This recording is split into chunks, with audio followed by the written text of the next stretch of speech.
mercury for many people. That's the difference alone.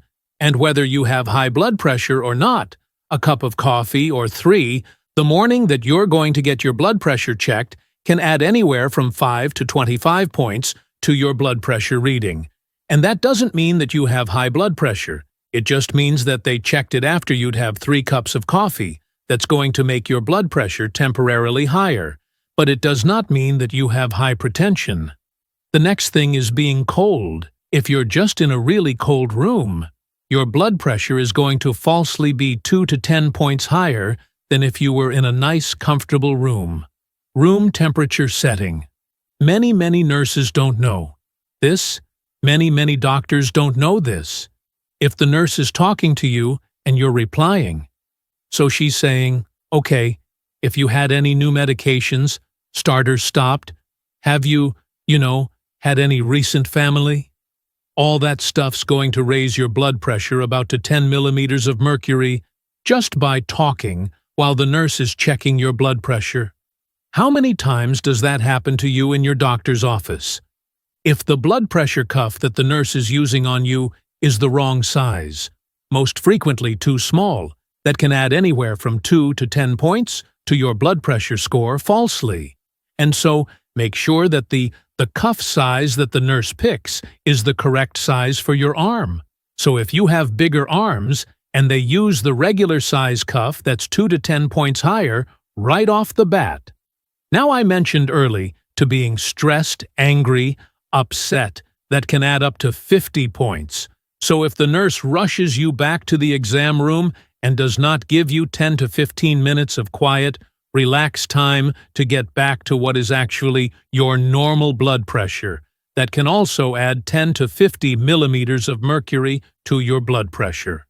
Yes, and so I think you can all, I'm not even through the list, and you can already see your doctor's office does many of these things wrong, and you may very well be falsely diagnosed with hypertension when you don't actually have hypertension at all. If the nurse checks your blood pressure through your shirt sleeve, or even worse, through your shirt sleeve and your sweater, or your coat, that can add anywhere from 10 to 20 false points to your blood pressure reading. And this comes straight from the American Heart Association themselves. So, yeah, you've got to take your shirt off.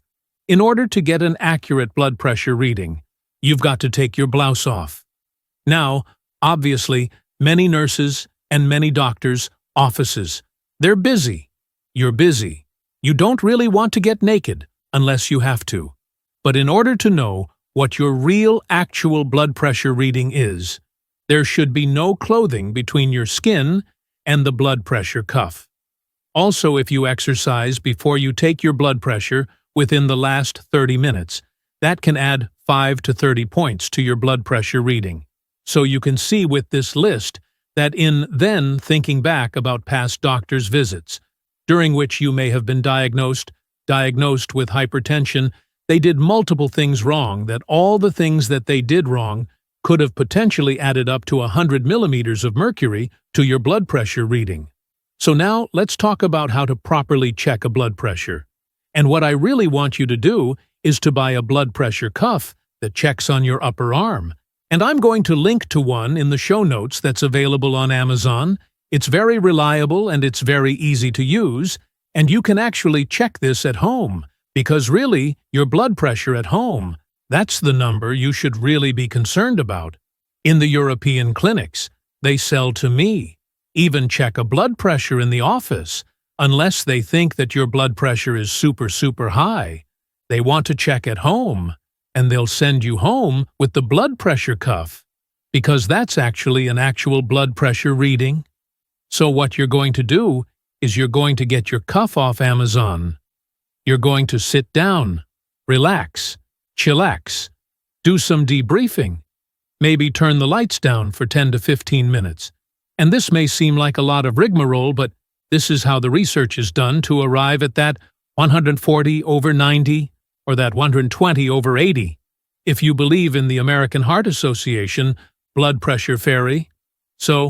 But that's where that 140/90 came from.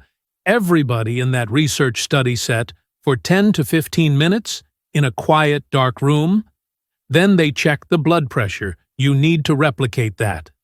And so, after you've set for 10 to 15 minutes and you really calm down, then you're going to check the blood pressure and you're going to write it down roughly 12 hours later.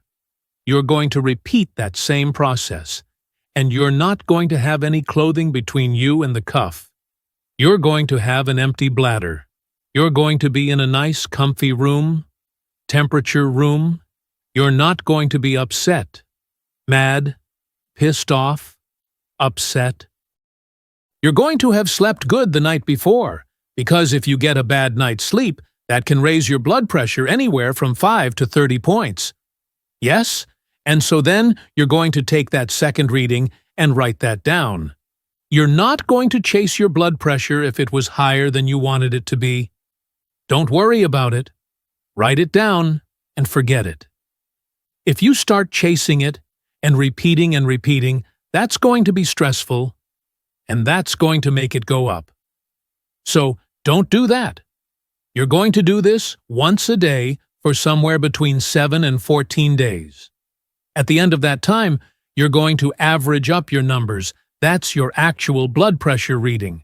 And I can almost guarantee you it's going to be significantly lower than the number that your doctor got at his or her office.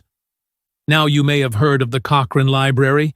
They do systematic analyses of all the different studies, and they come up with rational, common-sense answers to questions. And in 2020, they put out their latest blood pressure systematic review. And they said 140 over 90 or less than that. That's a normal blood pressure, regardless of what the American Heart Association says. So now, thinking over what we've talked about in this video, you may be sitting there thinking, I wonder if I actually have high blood pressure? I mean, they did so many things wrong. It's quite possible that you don't. And so what very often happens to someone is they rushed into the office with a full bladder, and they're to coat on, and their feet dangling, and they hit the blood pressure check, and it's high. And the doctors then starts them on a blood pressure medication. Then in the future, when they come back in, they're on a blood pressure medication, so their blood pressure is falsely lower than it would be otherwise. And so they think the medication is working, when in fact, they don't have high blood pressure at all. This is very frequent. Very frequently this happens. And so I really highly encourage you, if you think you've been misdiagnosed with high blood pressure, then buy this good blood pressure cuff and check your blood pressure just exactly as I've given you instructions to do for 14 days. Average your numbers up. And if those numbers are well under 140 over 90, you, my friend, don't have high blood pressure. Congratulations. This is Dr. Barry. I'll see you next time.